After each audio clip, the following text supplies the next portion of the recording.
Welcome everyone. Thank you for taking the time to join me tonight. My name is Jeanette Flores. I am currently training to become a community health facilitator, and I couldn't be more excited to sit here and talk to you all about a subject that may be uncomfortable to many.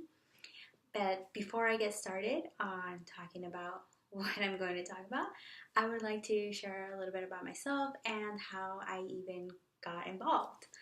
So, about 2 years ago, I came to ASU as a transfer student, and the very first class I took was about HIV and AIDS. Taking this class, I was very naive about the virus and disease.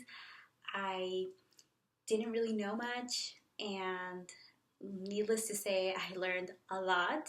And not only did I learn a lot, I quickly joined a nonprofit organization called Heal International, and it has changed my life.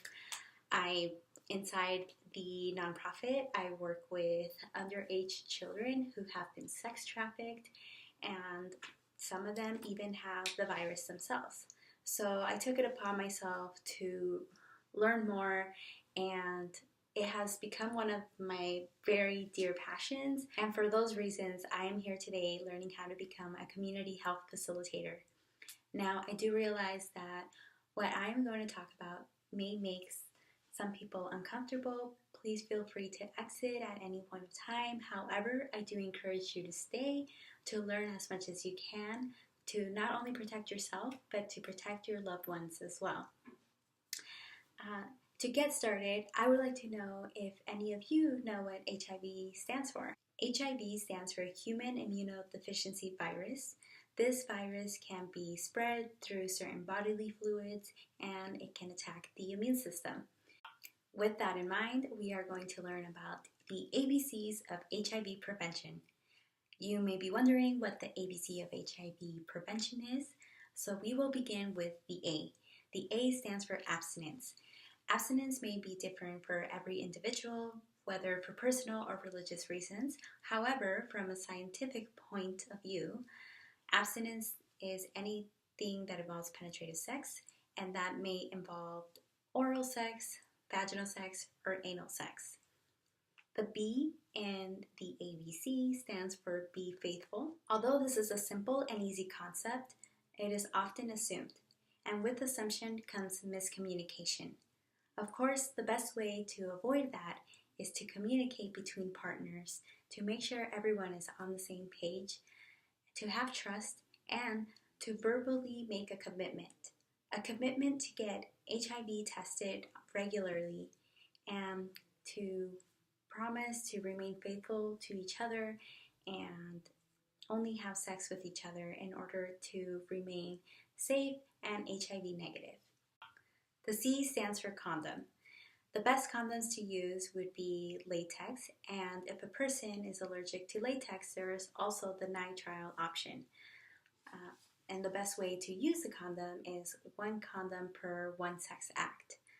The condoms that do not work is the natural condoms, the lambskin condoms, and double bagging condoms.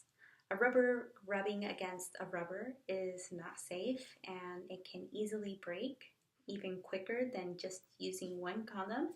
A condom acts as a barrier between bodily fluids, which can be one of the most effective ways to prevent HIV. So let's recap what we learned today. The A stands for abstinence, the B stands for Be Faithful, and the C stands for condom. Now, this may not work for everyone at every point in their lives. However, know that there are options. If A doesn't work, B will work, maybe C will work, and just because I listed the ABCs of HIV prevention does not mean that it is better to follow it in any particular order. This is just something that may work better for some versus others. And lastly, I would like to talk about the people who I didn't address by following the ABCs of HIV prevention, and that is the people who are already HIV positive.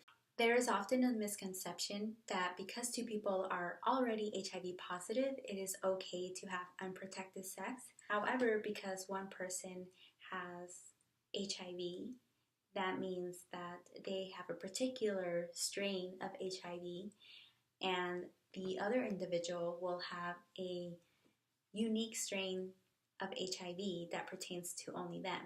And having unprotected sex with one another can create what we call a super HIV virus, meaning that there are two different strands of HIV, which can make it more difficult to prevent, and even with medication, leading to more serious problems like other diseases or even AIDS. And with that, I would like to thank you all again for joining me tonight. If you have any questions, please feel free to stick around and ask me. I would love to answer them, and I will see you all next time.